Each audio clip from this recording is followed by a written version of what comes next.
You know, there are days in your life, just regular, ordinary Tuesdays, that end up feeling like an entire lifetime. That's how I remember the morning I drove into Oakwood National Cemetery.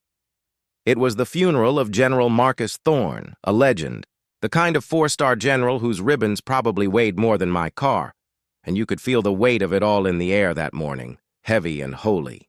But the thing is, I didn't have an invitation, didn't wear a uniform anymore. Just a faded canvas jacket and the calloused hands of a single father trying to raise an 8-year-old girl named Eliza. We were there because of a debt, a promise, made almost 20 years ago in a jungle hell nobody ever talks about. I had one red rose wrapped in old, thin linen, and Eliza held it like it was the most fragile thing on earth. When we pulled up to the main gate, the security was tighter than a drum, all crisp uniforms and mirrored sunglasses. We passed the initial checkpoint easily enough, but then we hit the inner perimeter, the place reserved for the true brass, the senators, the invited. A young lieutenant, razor sharp, with a name tag that read J. Sullivan, stepped out, his boots clicking like clockwork on the pavement. "Sir, this is a restricted area," he said, his voice completely devoid of warmth. "I need to see your credentials, please." I pulled off my baseball cap, nodded slowly. "I'm not on the list, Lieutenant," I said, quiet enough not to draw attention. "But I'm here to pay my respects to General Thorne. I served with him, a long time ago." Sullivan didn't even blink. He scanned my faded jacket, then Eliza's wide, serious eyes, and back to the rose. His expression was pure, professional dismissal, the kind that says, "I respect your service, but rules are rules, and you are a liability." "I'm sorry, sir. Only authorized personnel and invited guests. I'll have to ask you to wait outside the main perimeter." I didn't argue. That was never my style. Arguing just gives them power. Silence, I've learned, is heavier than any protest. "I understand the orders, Lieutenant," I replied, my voice a low rumble. "But I made a promise to the general. I'll wait right here until the ceremony begins. If I'm still not allowed in, I'll leave the rose at the fence." That simple statement, that total, unmoving stillness, bothered him. You could see it in the slight twitch of his jaw. He looked at Eliza, then at the rose, then at the distant flag-draped casket being positioned beneath the canopy. He hated the loose end, the disruption to his perfect protocol. "It's really not a good idea to stay here, sir." "You're causing a distraction," he warned. I just stood my ground. "Then do what you have to do." A few other mourners started arriving, high-ranking officers in dress blues, ladies in tailored black suits, all glancing at me, the uninvited civilian with mild curiosity or blatant disapproval. The whispers started. "Who is that man? Why is he being kept out?" And that's when the pressure really started to build on young Sullivan. He strode back over, his patience clearly exhausted. "Sir, I have orders to maintain a clean perimeter. If you served with General Thorne, what unit? When?" My voice was calm, almost bored. "Task Force Chimera, Recon 2005, Operation Hell's Gate." Sullivan's face went white, just for a flicker. He knew the name, the myth. Chimera was Black Ops, rumors about a rescue mission behind enemy lines that saved a high-ranking officer, classified forever. "Those records are sealed," he snapped, regaining his composure. "I know," I said, letting a faint, grim smile cross my face. "I sealed them myself." That stopped him cold. He stood there, searching my face, my posture, looking for the lie. Then his eyes drifted down, and they landed on the pin. It wasn't my intention to flash it. It was tucked under the lapel of my old jacket, dull silver, just barely visible in the morning light. It was a jagged, rough piece of metal, fashioned into the shape of a crooked wing, worn smooth by years of touch.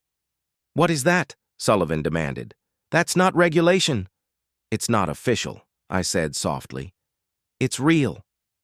It looks like scrap metal." "That's exactly what it is," I confirmed. "Shrapnel. They pulled it out of Thorne's shoulder after I got him out. He gave it to me himself." said it wasn't a medal, it was a memory. Called it the pin of the watchman. The air around us seemed to crackle. For the first time, I felt the cold that morning, not from the weather, but from the memory of that jungle. Hell, the fire, the rain, carrying the commander for 9 miles, the weight of my fallen brothers on my conscience. Eliza, bless her heart, sensed the tension, and she stepped half behind me, clutching that red rose tighter. She whispered, "Daddy, why is he being mean to you?" That question landed like a gut punch on Sullivan. He wasn't equipped to deal with the truth, let alone the innocence of a child. He backed up, fumbling for his radio. "Myers to command," he stammered, his voice tight. "Individual outside perimeter claims affiliation with General Thorne. Name is Michael Vance, says he served on Chimera, claims to hold the watchman pin. Request instruction." A moment of deafening silence stretched across the entire cemetery. The whole ceremony seemed to hold its breath.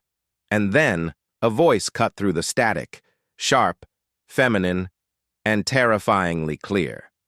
"Sullivan, stand down. This is General Eva Rostova. I'm inbound to Gate 2. Do not engage further. Rostova, 4 stars. A decorated officer known for her ruthless efficiency and, ironically, her deep personal loyalty to Thorne. My jaw tightened.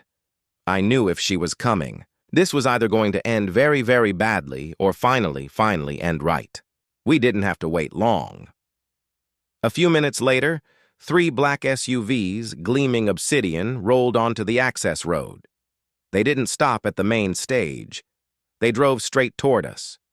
When General Rostova stepped out, she was immaculate. The 4 silver stars on her uniform shone like frozen ice. She didn't acknowledge Sullivan's salute. Her eyes were fixed on me, and they didn't blink. I didn't salute either. I just gave a slight nod. She nodded back. There were no pleasantries, no small talk. She advanced until she was standing just 3 feet away from me, near the fence. "Michael Vance," she stated, her voice a controlled murmur. "I have just cross-referenced your name and the designation Watchman Pin against a sealed personal directive left by General Thorne 5 years ago." She paused, looking down at the ground. She took a breath that sounded painful. The directive stated, and I quote, "If Michael Vance shows up at my funeral, halt the entire ceremony, welcome him in like he owns the place, and let the world see the true hero of Hell's Gate." A gasp rippled through the few guests who were close enough to hear. Sullivan, standing rigid behind her, looked like he might actually faint. Rostova looked up, her eyes finally softening, seeing me not as a liability, but as a ghost from a past she respected. "We didn't forget you, Michael," she said quietly. "We just didn't know where to find you." I simply gestured to the rose in Eliza's hands. "We just came for the promise, General, nothing more." That's when General Rostova, one of the most powerful women in the military, did the unthinkable. She turned slightly to face the distant crowd, then lifted her hand in the sharpest, cleanest, most profound salute I have ever seen. It wasn't a casual gesture. It was history rewriting itself. "Mr. Vance," she declared, her voice now carrying, across the quiet field. "On behalf of this nation, this flag, and the man you carried back from the dead, we are honored by your presence." I just bowed my head, unable to speak, the weight of 20 years finally lifting from my shoulders. The metal gate, which had felt like an insurmountable wall just moments ago, began to roll open with a quiet, reverent hum. Rostova stepped aside. "Walk with dignity, Michael. You've earned it." Eliza and I walked together down the gravel path. The ceremony had indeed been halted. Generals, senators, dignitaries, they all turned in their chairs to watch the uninvited civilian and his small daughter walk towards the casket. Eliza, no longer crying, walked right up to the flag-draped coffin with the solemnity of a little priestess, and she gently placed the single red rose on the fabric. It was a flash of vibrant life against the muted canvas of the military dead. General Rostova returned to the podium. She crumpled up her prepared speech. To those who wonder why we paused this sacred ceremony, she stated, her voice echoing now, raw and powerful. I tell you this, because some invitations are not printed on cardstock. They are carved into a man's soul and sealed in shrapnel. If this day is meant to honor a general, let us also honor the man who carried him, the one who walked through fire and then walked away from the glory. Taps began to play, and for the first time in my life I stood there, not hiding, not serving, but simply present. A week later, I was back in our quiet Virginia cabin, carving wood, when a courier arrived. Not in uniform, just a guy with a nice suit and a briefcase. He handed me a simple wooden box. Inside, the watchman pin, polished and mounted, and underneath it, a plaque engraved with 2 words, "Our Guide." But the real change happened 2 months after that. General Rostova, in an unscheduled, untelevised press conference, announced the creation of the Thorn Legacy Initiative, a complete overhaul of protocol to recognize silent heroes.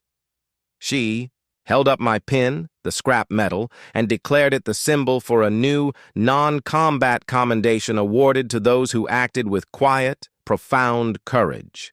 In the final slide of her presentation, she put up a quote that she claimed defined the entire mission.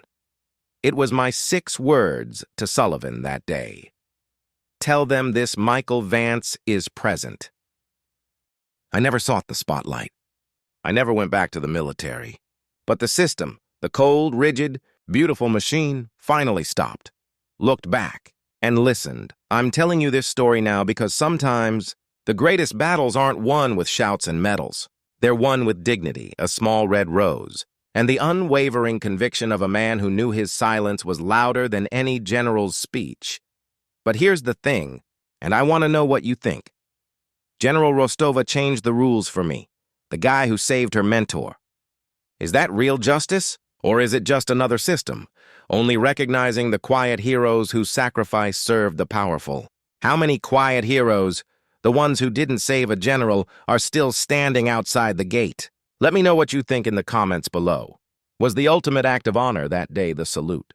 Or was it the courage to stand still and wait for the truth? Drop your thoughts, and don't forget to subscribe for more true stories about the moments that change everything.